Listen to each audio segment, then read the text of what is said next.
শুভ সকাল বন্ধুরা, কেমন আছো তোমরা সবাই? আশা করি ভালো আছো। আমরাও ভালো আছি। তো আমি মামুনি আবারও চলে এলাম তোমাদের সামনে নতুন একটি ভিডিও নিয়ে। আশা করি লাইক কমেন্ট করবে। তোমাদের কমেন্ট করতে আমার ভীষণ ভালো লাগে, জানো তো। আমি ভীষণ ভালোবাসি তোমাদের কমেন্ট করতে। তো সকাল সকাল মেয়েকে স্কুলে পাঠিয়ে দিয়েছি, আর হাজবেন্ডও ভাত খেয়ে চলে গেছে। আমি শুধু চা খেয়েছি। এখন বিছানাটা তুলে নিচ্ছি। সকালের বাসি কাজ, সকালের রান্না সবই কমপ্লিট হয়েছে। এখন কাপড় কাচবো।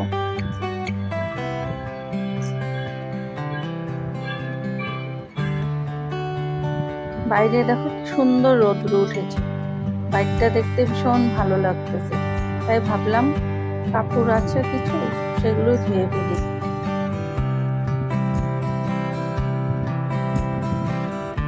তো হয়ে গেছে কাপড় কাচা, এবার ছাদে চলে যাব।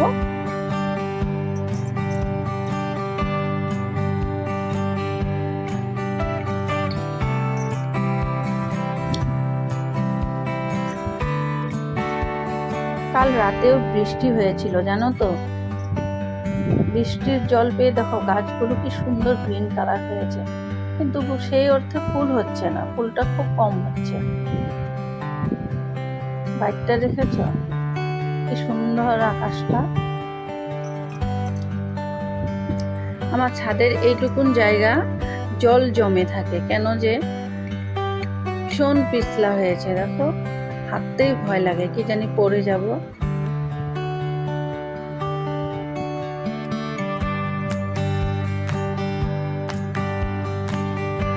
অনেকদিন হলো ছাদটা ব্লিচিং পাউডার দিয়ে ঘষা হচ্ছে না।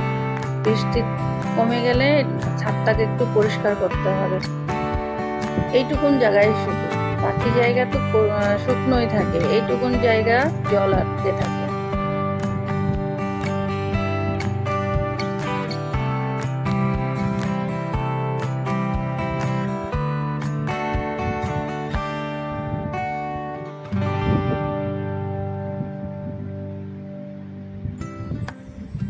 তো কাপড় মেলে স্নান করে রান্না করে চলে আসছি।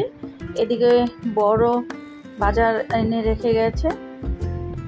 তো এটা দেখো আমার প্রিয় জিনিস সবার থেকে, পান, যেটা না থাকলে আমার সারাদিন মন ভালো থাকে না। আমার মেডিসিনই বলতে পারো এটাকে। এবার বাজার গুছিয়ে রান্না চাপাবো। তো রান্নার সমস্ত কিছু তৈরি করে নিয়েছি। এখানে 2 প্যাকেট পনিরই আছে, ভেজে নেব। পনিরটা শুধু শুধু মশলা দিয়ে পনির করব, আলু টালু কিছু দেব না আজ। রোজ রোজ এক আইটেম খেতে ভালো লাগে না, তো মশলা পনির করব। তেল গরম হয়ে গেছে, এবার পনিরটা ভেজে নেব। কড়াইটা নতুন তো, তাই ভাবছি 2 ভাগে ভাজি পনিরটা, একবারে দিলে যদি ভেঙে যায়। কিছুদিন ইউজ করার পরে কড়াইটা অল্প তেলতেলা হয়ে যাবে। এখন অল্প কেমন যেন আটকে আটকে যায়। আর ওই দিকে দেখতে পাচ্ছ জল ফুটিয়ে নিয়েছি নুন দিয়ে। তো পনিরটা ভেজে ভেজে ওই জলের মধ্যে দিয়ে দেব, তাহলে পনিরটা কি হয়, সফট হয়ে যায়, শক্ত হয় না। ভাজলে যেমন একটা ড্রাই হয়ে যায়, সেই ড্রাইনেসটা আসে না নুন জলে ভিজিয়ে রাখলে।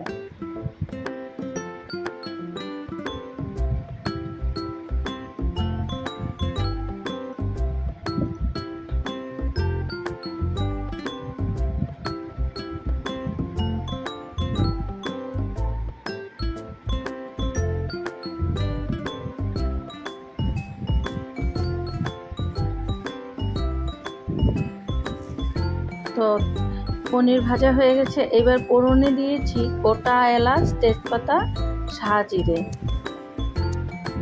দিয়ে তারপরে জিরা বাটাটা দিয়ে ভেজে নিচ্ছি। তেমন জিরা বাটাটা বাকি মশলার সাথে দিলে, একসঙ্গে দিলে মশলাটা কি হয়, জিরা বাটার একটা গন্ধটা থেকে যায়, তখন খেতে ভালো লাগে না। তো জিরাটা আগে ভেজে নিলে সেই গন্ধটা থাকে না।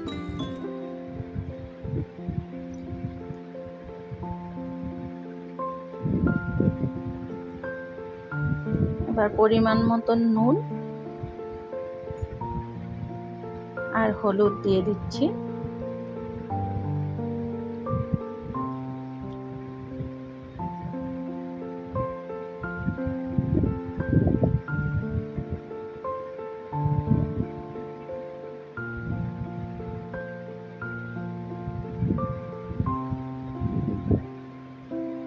এবারে মশলাটা দিয়ে দিচ্ছি। এই মশলাটাতে কাজু, কিশমিশ, তারপরে টমেটো, আদা আর হলো কাঁচা লঙ্কা দিয়ে মিক্সিতে পেস্ট করে নিয়েছিলাম একসঙ্গে।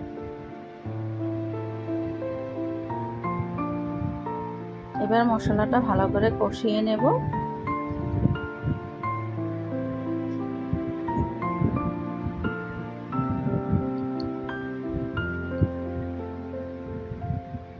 আজ মঙ্গলবার ভুলে গিয়েছিলাম, হলুদের কৌটোটা আমিষের মধ্যে রাখতে গিয়েছিলাম। হঠাৎ করে মনে পড়ে গেল যে আজ তো নিরামিষ, তাই অন্য জায়গায় নিয়ে রাখলাম।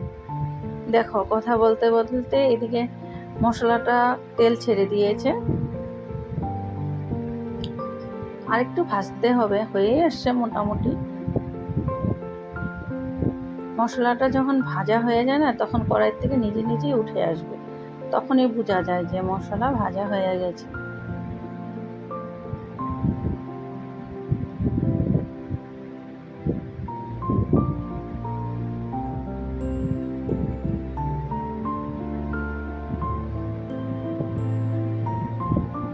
কড়াইটাতে একটু একটু লেগে লেগে যাচ্ছিল, তাতে কোনো প্রবলেম নেই, পুড়ে নাই, শুধু লেগে লেগে যাচ্ছিল অল্প।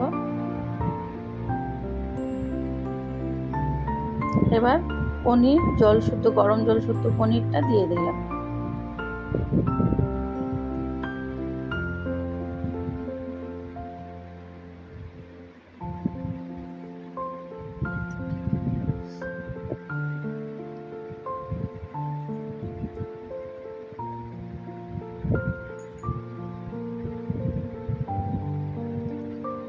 রান্না হয়ে গেছে, এবার মেয়েকে ভাত দিয়ে দিয়েছি। মেয়ের টিউশন আছে, মেয়ে টিউশনে চলে যাবে, তাই ওকেই তাড়াতাড়ি করে ভাত দিয়ে দিয়েছি। বলছিল পনিরের তরকারিটা আমার দারুণ হয়েছে, ওই খেয়েছে সবার আগে, তাই ওই বলেছে। এবার আমি বাসনগুলো ধুয়েছি, বাসন ধোয়া হয়ে গেছে। এবার পুরনো যেগুলো সকালে বাসন ধুয়েছিলাম সেগুলো জায়গা মতন রেখে বাকি ভেজা বাসনগুলো জল ঝরাতে দিয়ে দিব, নাহলে তো জায়গা হবে না। একবারে গুছিয়ে নিচ্ছি, সকালের বাসনগুলো গুছিয়ে এখন আবার নতুন ভেজা বাসনগুলো জল ঝরতে দেব।